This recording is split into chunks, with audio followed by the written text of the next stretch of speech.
How to scale content creation. I've gone ahead and put together a guide for you, and my aim for this guide is to make it the best guide on the internet. So I've personally been doing content creation at scale for a little while now. I've been doing it for multiple sites of mine, and so I have a lot of experience in this, and I'll be showing you what I learned. So let's get straight into it. So part one. So first of all, you need to be careful with niche selection. So you need to ask yourself, does it require expert or technical knowledge?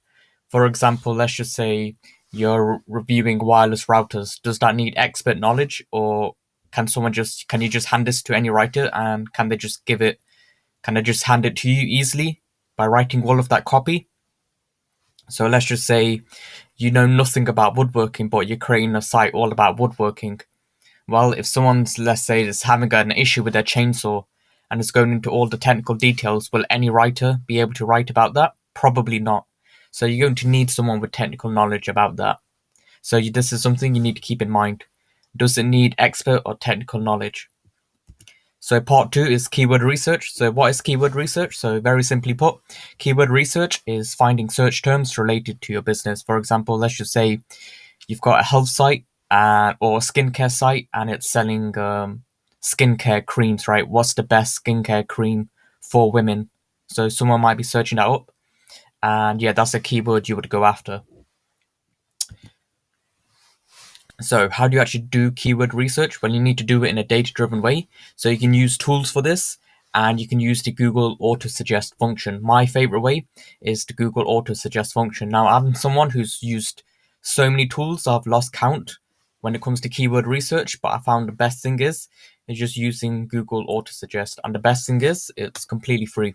So if you type in something like, let's just say, best protein powder for, and then as you can see, it's just suggesting a bunch of things. So for women, for weight loss, for men, lean bulking, or you can put best vegan protein powder, and then it'll give you auto suggestions. So this is a great way to do keyword research because people have already typed it in and Google just showing you. So next up is a tool called Answer the Public. This is a really great tool. So when you go to answerthepublic.com, I just put in best protein powder, and what it does, it spits out a bunch of questions. So what's best protein powder? What's the best protein powder for lean muscle? What's the best protein powder for weight gain, for diet? And it just goes over a bunch of questions, and you can see the questions, the prepositions, the comparisons, so versus, and probably show you things like protein powder versus mass gainers. So this is a great tool you can use. It's called Answer the Public. So next up, I would have a bunch of keywords ready. So when you do your keyword research, make sure you've got a bunch of relevant keywords ready. So this way you don't have to keep on doing it every time you want to create an article. So you can simply create a spreadsheet and have all your keywords in there. Very simple. So you need to create a process, which is part three. And by creating a process, you're going to improve the efficiency of content. So first of all, you want to find a topic. So that's just basically keyword research. Then you want to do research on that keyword or that particular topic. You want to get familiar with it.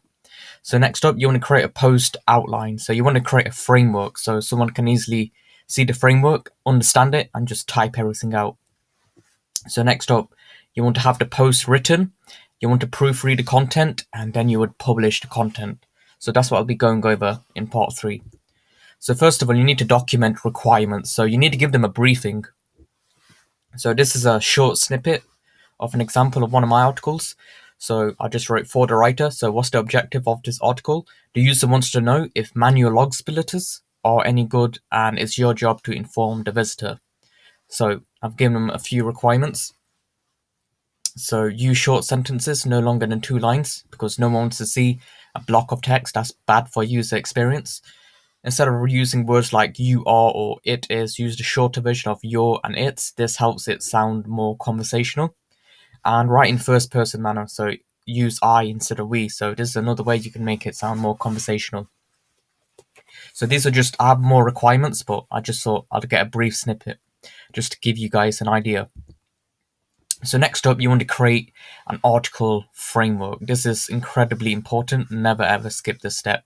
So the way you create an article framework is you need to make sure you use the subheadings explain what to do under those subheadings, and you can go ahead and even use templates if the keyword is right for it, or the type of keyword. So I'll give you an example in just a moment. So if you look at the subheadings, what do customers say about yard max? So what are customers saying about yard max? I want the writer to write about that, but that might be a bit too broad for them. They need something specific, so explain under. So look for reviews and see what customers are saying and mention it. Don't copy word for word of what's being said, but generally mention what's being said. Talk mostly positive. Mention a few minor negatives, but nothing that would put them off buying. So another subheading is what types of log splitters does Yardmax produce? So briefly, I explained it. So does Yardmax produce gas, electric, or manual log splitters? If so, are they any good? How well do they perform? So I've gone ahead and done that for other subheadings as well. Have the subheading talk about that briefly. So it just makes it so much easier for the writer. So you need to use templates, and that you need to go over a certain kind of keyword. So what do customers say about Yardmax? So Yardmax, they create log splitters. Another company that creates log splitters is someone like Husqvarna. So you can replace Yardmax with Husqvarna. So look at reviews and see what customers are saying and mention it. So yeah, that would qualify for Yardmax. For Husqvarna. So what type of log splitters does Yardmax produce? Again, you could just replace that with Husqvarna, and you'll be able to produce a lot more article frameworks if you go over a certain type of keyword. It's just easier to create these frameworks. So that's it for the article framework side. So next up is actually hiring writers. So when you hire writers, there's a bunch of places. I personally go to Upwork. So before I hire them, I want to test them first. So I just give them a test article. It's typically just $10 for a 1,000-word article. Because I don't want to commit to give them $15 or $20 per 1,000 words, because it might not come back very good. At least $10, I haven't lost much. So you want to test writers first. So as you can see, these are a few writers that I have, and I'm paying them $15, and they give me super high quality articles because I'm doing the keyword research properly, and I've actually created a solid article framework. So I'm able to get it really cheap, and these are all native English speakers. Even though it might say I live in Madrid, but I think she's originally from America. So test your writers. So here's the key to scale, and I was avoiding this so much. So after they've completed a couple of articles successfully, give them multiple articles at once. So what I was doing, I was just handing the writer one article at a time. So when they handed it back to me, I proofread it, and then I handed them another article. That's a long process. Sure, you want to do that initially just to make sure that they're a good writer, just to make sure that everything's okay. But after you given them like 2-3 articles, and it's come back in a way that you like, or maybe you've given them a few pointers and that they've gone ahead and improved the article and you're happy with these articles, give them multiple articles at a time. So about 3-4 articles a week, depending on the word count. So you want to give them in batches, and also they'll appreciate it as well, because it's easier for them to do. They can just get it all done at once and they get paid all at once. So make sure you're giving multiple articles at once. So next up, you want to proofread the post. This was a bottleneck for a long time, and it is for a lot of people. So they've done the keyword research in batches. They've created article framework in batches. They've hired the right writers, and now they're getting a bunch of articles back. And it can be a real pain to actually proofread all these posts. So the way you can get around this is just by using a trusted writer. So this is one way to scale proofreading posts. So you've been with a writer for, let's just say, a couple of weeks now. They've done a decent amount of articles for you, or maybe even a couple of months. And they start to get to know your style of writing. Now, you want to try out quite a few writers, because sometimes they're not always the best. They don't always know your style. So make sure you've been working with them for a while now. You're happy with the articles they've given you. And you can just ask them, hey, would you like to proofread these posts? Would you like to become the editor? And yeah, if they say yeah, then obviously you can go ahead. And of course, you need to pay them a bit more. So you need to ask them how much they want. Maybe per 1,000 words, you give them an extra $10 to proofread. That might be a bit too much for people. It might be just okay. But yeah, proofreading post, this was a massive bottleneck for me for a long time. So part 4 is actually assembling the content. So you've got everything ready, the articles are done, proofread. Now you need to actually go ahead and assemble the content. So when you're putting it on the site, and you can have a writer do it if you give them access to it. So this is another way to avoid that bottleneck. So when you put it on the site, do the basic SEO. So the basic SEO is having the keyword in the Google title, in the H1 title, and in the URL.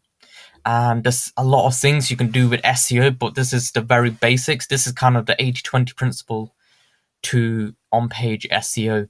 So having the keywords in these strategic places. So in the URL here, and in the H1 here, and also in the Google title. This is going to save you a long time when it comes to optimizing content. Yeah, I just wish I knew this a lot sooner. So do the basic SEO. So here's what the Google title looks like right here. I'm just using a plugin called Yoast. You can use any Yoast, Rank Math, all-in-one SEO. Doesn't really matter. They pretty much do all the same thing. So yeah, have the keyword in the Google title, or the SEO title you can call it, and the slug, which is the URL. So you want to actually break up the content. So as you can see here, this is what it looks like inside of a WordPress website. So formatting and multimedia, so break up the text. No one wants a big block of text. You might create the best article with the best information, but if it's presented in a crappy way, no one's going to read it. Doesn't matter how good the information you provide. So make sure you break up the text, no more than 5 lines when it comes to a mobile page. So make sure, I personally don't like to go more than 3 lines, 3 maybe 4 lines.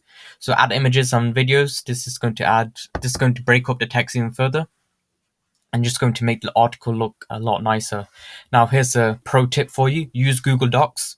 So have your framework in the Google Docs and have them send the article to you in an editable Google Doc. So what I like to do is, when I create my article frameworks, I do it within a Google Doc. And you might be thinking, oh, I can just share this Google Doc with the writer and they can edit it.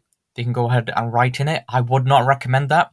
I would recommend them you set the Google Doc to view, because if you let them edit it, they could make mistakes in it. They could even ruin the framework. So I've had people just rub out the headings and just write their own that was completely irrelevant. And I kind of forgot what the framework looked like, so I had to start it all over again. So it's a real pain and a headache.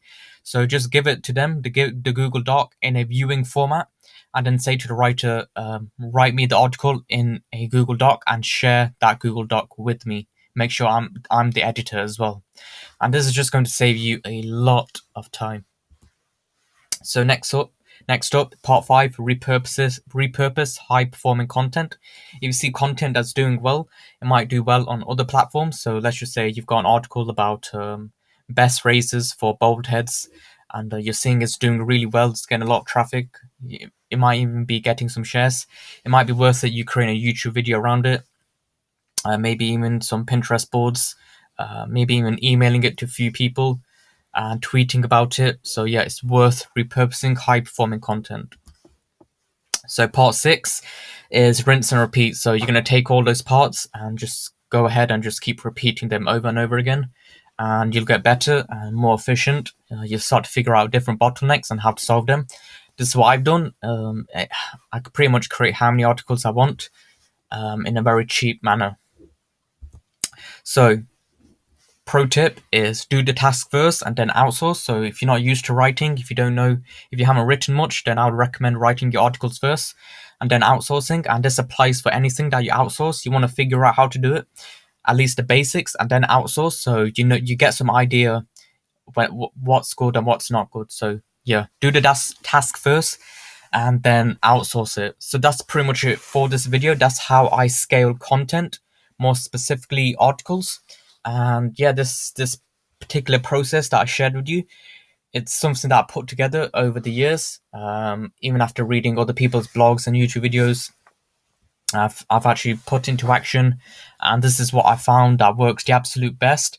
So you're able to scale content and keep the quality, and even have quality that's better than what you'd be able to write yourself. So that's pretty much it for this video. If you're interested in more marketing videos, then I'll be publishing about 1 to 2 videos every week. So that's pretty much for this video. I'll see you in the next one.